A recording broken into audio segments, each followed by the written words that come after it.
मुश्किल था कुछ तो इश्क की बाजी को जीतना। मुश्किल था कुछ तो इश्क की बाजी को जीतना। कुछ जीतने के खौफ से हारे चले गए।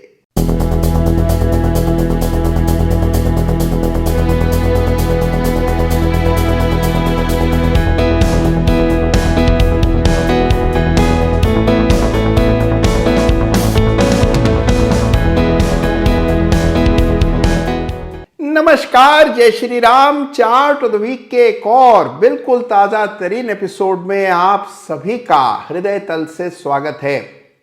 देखिए, बाजार में मैंने कई सालों से देखा है कि हर कुछ वक्त के बाद किसी नए सेक्टर का उदय होता है और एक सेक्टर नीचे आने लगता है।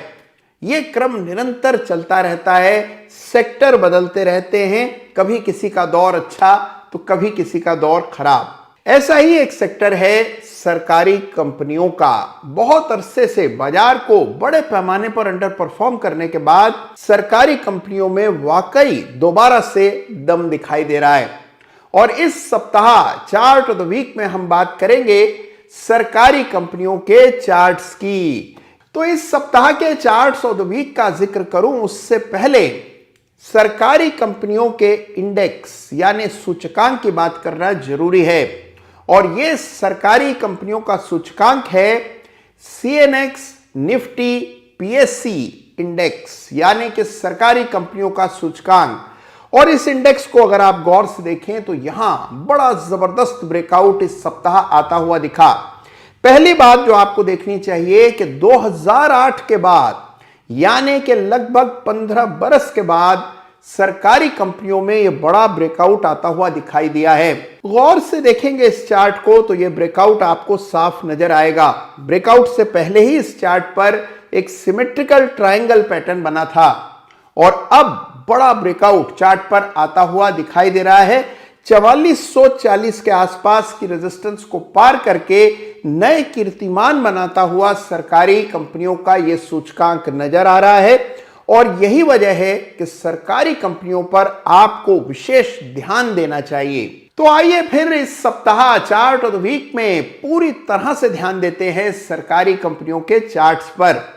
लेकिन आगे बढ़ने से पहले और इस सप्ताह के चार्ट ऑफ द वीक से आपका तारुफ कराने से पहले आपको एक बार हर सप्ताह की तरह याद दिला दूं कि देखिए, चार्ट ऑफ द वीक में जितने भी चार्ट्स की चर्चा हम करते हैं, किसी भी चार्ट पर किसी भी शेयर पर मेरी कोई खरीदारी या बिकवाली की राय नहीं होती है। चार्ट ऑफ द वीक में केवल हम लोग तकनीकी तौर पर उन चार्ट्स को देखते हैं जिनके चार्ट्स में कुछ ना कुछ रोचक संरचना बन रही होती है। कुछ सीखने का अवसर जिन चार्ट्स पर होता है उनकी बात हर सप्ताह नियमित चार्ट ऑफ द वीक में हम लोग करते हैं। तो इस सिलसिले को इस सप्ताह भी आगे बढ़ाएंगे और सबसे पहले बात करेंगे इस सप्ताह के chart of the week runners up पर। और यह है सरकारी दिग्गज कंपनी ONGC, जिसको इस सप्ताह chart of the week runners up का खिताब दिया जा रहा है। और उसकी मूल वजह सरकारी कंपनियों की आउट परफॉर्मेंस तो है ही, लेकिन उससे भी बड़ी बात इस चार्ट पर अगर आप एक नजर डालेंगे तो आपको समझ आने लगेगी। देखिए, ONGC कई सालों से निफ्टी को अंडर परफॉर्म करता आया है, लेकिन हाल के महीनों में हमने ONGC को आउट परफॉर्म करते हुए देखा। उसके बाद स्टॉक में करेक्शन आया, करेक्शन समाप्त हुआ और वापस से अपनी रफ्तार पकड़ता हुआ ONGC नजर आ रहा है। काफी रोचक चार्ट है। कई लिहाज से इसको देखें, फिबोनाची स्तरों के हिसाब से देखें तो आप पाएंगे कि महत्वपूर्ण स्तरों से यहां पर स्टॉक पलटता हुआ नजर आ रहा है। तो ONGC है इस सप्ताह का chart of the week runners up. इसको जरूर अपने से स्टडी कीजिएगा, मेजर लेवल्स चार्ट पर अंकित कीजिएगा, जो कि बहुत ही आसान काम है इस चार्ट पर, क्योंकि काफी प्रीवियस रेजिस्टेंसेस हैं जो कि ऊपरी स्तरों पर रेजिस्टेंस का काम देंगी। तो चार्ट को डिटेल में इस सप्ताह स्टडी कीजिएगा। और अब आते हैं, बात करते हैं इस सप्ताह के बेमिसाल चार्ट ऑफ द वीक। तो देखिए, इतना तो आप जानते ही हैं कि इस सप्ताह का चार्ट ऑफ द वीक भी एक सरकारी कंपनी ही है। लगभग 5000 करोड़ के मार्केट कैप की एक सरकारी कंपनी है इंजीनियर्स इंडिया लिमिटेड, जिसमें छोटा नहीं बल्कि एक बहुत बड़ा ब्रेकआउट गए सप्ताह दर्ज हुआ। इस स्टॉक में यह ब्रेकआउट 84 रुपए के ऊपर आता हुआ इस सप्ताह नजर आया और मेरा ध्यान सीधा इस चार्ट पर गया। इंजीनियर्स इंडिया के चार्ट को बड़े डिटेल में समझते हैं और देखते हैं कि इस चार्ट में क्या खास है, और एक नजर इस चार्ट को मंथली टाइम स्केल पर भी देखते हैं तो आपको पूरी बात ठीक से समझ आएगी। तो लीजिए, पेश है आपके सामने इस सप्ताह का बहुत ही इंटरेस्टिंग, बहुत ही रोचक सरकारी चार्ट ऑफ द वीक, यानी कि इंजीनियर्स इंडिया। और यह है इंजीनियर्स इंडिया का वीकली चार्ट, जिसको इस सप्ताह चार्ट ऑफ द वीक का खिताब मिल रहा है। और उसकी वजह है कि चार्ट बेहद इंटरेस्टिंग है और हर सप्ताह चार्ट ऑफ द वीक में हम रोचक इंटरेस्टिंग चार्ट्स की बात करते हैं और उनमें बनते हुए चार्ट के फॉर्मेशंस को डिटेल में समझते हैं। तो आइए इंजीनियर्स इंडिया के इस चार्ट का करें पंचनामा। देखिए, इस चार्ट को जब आप देखते हैं, स्टडी करते हैं, तो आप पाते हैं कि इस चार्ट पर एक पैटर्न बना था अब से कुछ महीने पहले, और इस पैटर्न को inverse head and shoulder pattern कहते हैं। अगर आपने न पहचाना हो तो लीजिए, आपके सामने ये inverse head and shoulder pattern था। ये अक्टूबर के महीने में मुकम्मल हुआ और वहां से स्टॉक ने दौड़ लगाई। फिर 83 रुपए की रेजिस्टेंस से टकराकर यह स्टॉक कुछ समय के लिए सुस्ताने लगा और उसके बाद इस सप्ताह इस 84 रुपए की रेजिस्टेंस को बहुत दम के साथ, बड़े वॉल्यूम के साथ इंजीनियर्स इंडिया ने पार किया। और यही वजह है कि इंजीनियर्स इंडिया इस सप्ताह मेरे रडार पर आया और इसको चार्ट ऑफ द वीक का खिताब दिया जा रहा है। देखिए, जो 84 रुपए की रेजिस्टेंस है, इसको पार करने में इस चार्ट पर लगभग 3 बरस का समय लगा। 3 बरस तक एक रेंज में, बड़ी रेंज लगभग 55 रुपए से 84 रुपए की बड़ी रेंज में इस स्टॉक ने 3 बरस बिताए और उसके बाद जाकर 3 बरस के बाद ये ब्रेकआउट चार्ट पर आता हुआ दिख रहा है। तो चार्ट पर ये ब्रेकआउट महत्व रखता है और इसी वजह से चार्ट ऑफ द वीक का खिताब का हकदार इंजीनियर्स इंडिया है। अब देखिए, अगर इसी चार्ट को आप मंथली टाइम स्केल पर देखते हैं, ये है इंजीनियर्स इंडिया का मंथली चार्ट, तो आप देखते हैं कि यहां एक पैटर्न बन रहा है। थोड़ा गौर से देखने पर दिखाई पड़ेगा, जिसको डबल बॉटम पैटर्न कहते हैं। पहला बॉटम 2020 का, दूसरा बॉटम 2022 के मध्य का, और इन दोनों बॉटम्स के साथ ये डब्ल्यू की आकृति, और इस महीने संभव है कि इस स्तर के ऊपर ब्रेकआउट आ जाए।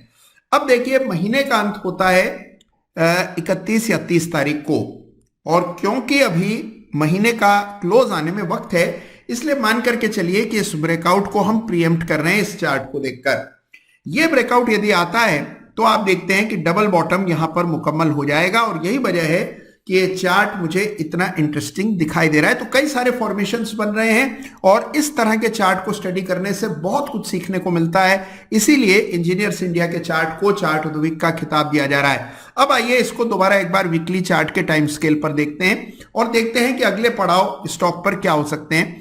तो ऊपर की ओर देखिए, एक रेजिस्टेंस एरिया दिखता है जो कि लगभग 120 रुपए के आसपास है। तो 120 रुपए के आसपास स्टॉक के लिए पहला पड़ाव, और उसके बाद हम देखते हैं कि एक बड़ा इंपॉर्टेंट रेजिस्टेंस है 145 143 के इर्द गिर्द। तो ये 2 स्तर हैं जो आपको जहन में रखने चाहिए जब आप इस चार्ट को देखें, स्टडी करें। तो यह है इस सप्ताह का इंटरेस्टिंग सरकारी चार्ट ऑफ द वीक, यानी इंजीनियर्स इंडिया। तो देखा आपने कि कितना इंटरेस्टिंग चार्ट है इंजीनियर्स इंडिया का, और कितने सालों के बाद मेजर लेवल के ऊपर ट्रेड करने का दम इस चार्ट पर दिखा है। और यही वजह है कि इस सप्ताह का चार्ट ऑफ द वीक है इंजीनियर्स इंडिया लिमिटेड। तो देखिए, आज के चार्ट ऑफ द वीक से जो सबसे बड़ी बात आपको समझनी चाहिए वो है कि ट्रेडर असली वही है जो किसी भी तरह के पूर्वाग्रह से ग्रसित नहीं होता है, यानी पहले नहीं सोच बैठता कि नहीं, इस सेक्टर की कंपनियां तो मुझे लेनी ही नहीं है, या ये चार्ट्स तो मैं देखूंगा ही नहीं। किसी भी तरह का पूर्वाग्रह ट्रेडर के लिए हानिकारक हो सकता है। बिल्कुल खुले दिमाग से चार्ट के आधार पर अपनी भावनाओं को एक ओर रखकर निर्णय करने चाहिए, तभी आप सही तरह से चार्ट देख समझ पाएंगे। यही पॉइंट आपको समझना है आज के चार्ट ऑफ द वीक से। और हां, जिन चार्ट्स की चर्चा आज हमने की उनको भी देखिए, और सरकारी क्षेत्र की जितनी भी कंपनियां हैं सबके चार्ट मेरे आग्रह पर इस सप्ताह जरूर देखिएगा। और पीएसयू स्टॉक्स में आपका फेवरेट चार्ट कौन सा है, ये कमेंट में मुझे जरूर बताइएगा। और अगर अभी तक आपने इंस्टाग्राम पर मुझे फॉलो करना शुरू नहीं किया है तो ये गुस्ताखी आपकी माफ नहीं होगी। तुरंत इंस्टाग्राम पर मुझे फॉलो कीजिए, क्योंकि बहुत जल्द इंस्टाग्राम पर कुछ नई चीजें आ रही हैं। तो आप सबसे मेरा अनुरोध है कि इंस्टाग्राम पर इस चैनल को जरूर फॉलो करें। ख्याल रखिए अपना, अपनों का भी। बहुत जल्द दोबारा भेंट करेंगे। धन्यवाद आपका। जय हिंद, जय भारत।